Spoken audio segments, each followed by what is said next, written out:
எங்கேருந்து ஸ்டார்ட் பண்ணுறதுன்னு தெரில. இங்கே வரும்போதே எல்லோரும் ரொம்ப பயம்படுத்தி தான் அனுப்பிச்சாங்க. கேட்குற கேள்வி கரெக்டாக சொல்லிடணும் அந்த மாதிரிலாம் சொல்லி பயம்படுத்தி அனுப்பிச்சாங்க. முதல்ல நான் எனக்கு எங்கேருந்து ஆரம்பிக்கிறதுன்னு தெரில. ஸ்கூல் படிக்கிறதுலேருந்தே ஃபில்ம் மேக்கிங் மட்டும்தான் எனக்கு தெரியும்னு சொல்லி நம்பி வாழ்ந்துக்கிட்டு இருந்தேன். அண்ட் ஒரு பாயிண்ட்டுக்கு மேலே நான் யார்கிட்டையும் ஒர்க் பண்ணதில்லை.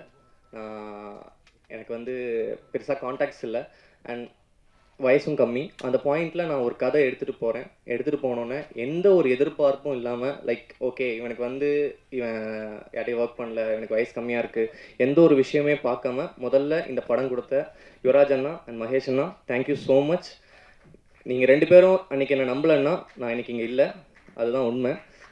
அண்ட் எனக்கு வந்து நான் இந்த பிச்சிங் ப்ராசஸ் அப்போது பாலாண்ணா நான் உங்களை டார்ச்சர் பண்ணியிருக்கேன், உங்களை டார்ச்சர் பண்ணி இந்த கதையை கேளுங்கன்னு சொல்லி இது பண்ணியிருக்கேன். நீங்கள் கதையை கேட்டு எனக்கு அன்றைக்கி பாலாண்ணா ஒரு விஷயம் சொன்னார், இது வந்து ஒரு ப்ரொடக்ஷனாக ஓன் பண்ணி பண்ணுற படம் அப்படின்னு தான் சொன்னார் என்கிட்ட.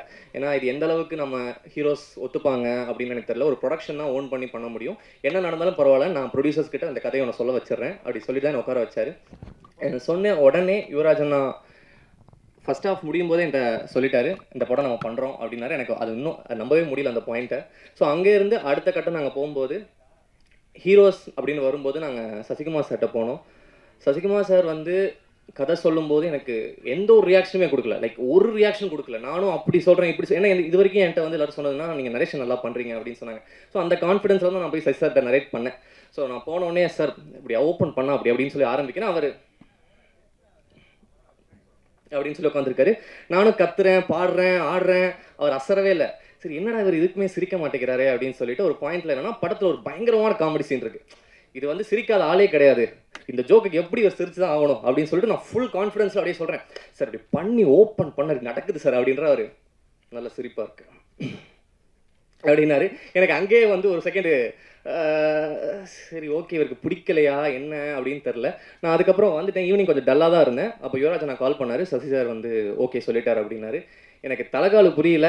ஓகே இதெல்லாம் நடக்குதா உண்மையிலேயே அப்படின்னு சொன்னேன். அங்கேருந்து அடுத்தடுத்த கட்டம் எல்லாருமே அதாவது ஒரு டீமை செட் பண்ணி கொடுக்குறது அது இருக்குல்ல, அது வந்து எனக்கு இப்போ டூரிஸ்ட் ஃபேமிலி டீசர் வந்து பயங்கர ரீச் ஆச்சு.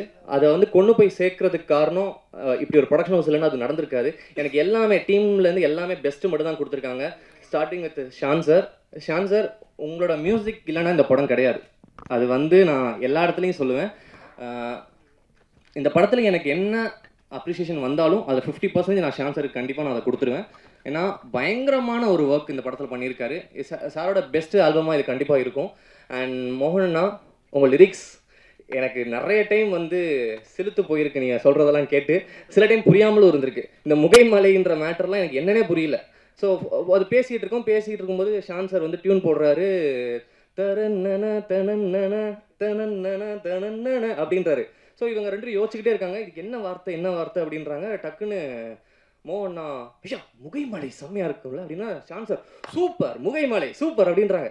என்ன முகைமலை என்னது அப்படின்னு சொல்லிட்டு நான் சார் இந்த முகைமலைன்னா என்ன சார் அப்படின்னா அப்போ தான் சொல்கிறாங்க முகைமலைன்னா மொட்டு மலை அப்படின்றாங்க. அதாவது அந்த மொட்டு மலையில் அவர் நினைக்கிறாரு அப்படின்றோன்னா ஆஹா அருமையாக இருக்கே அப்படின்னு சொல்லிட்டு எனக்கு இந்த மாதிரி நிறைய விஷயங்கள் வந்து அதாவது ஒரு தமிழ் டீச்சர்ஸ் இருக்காங்க இல்லையா, அவங்க கூட இருக்கிற மாதிரி தான் இருக்கும். அது நிறைய விஷயங்கள் கற்றுக் கொடுப்பாங்க.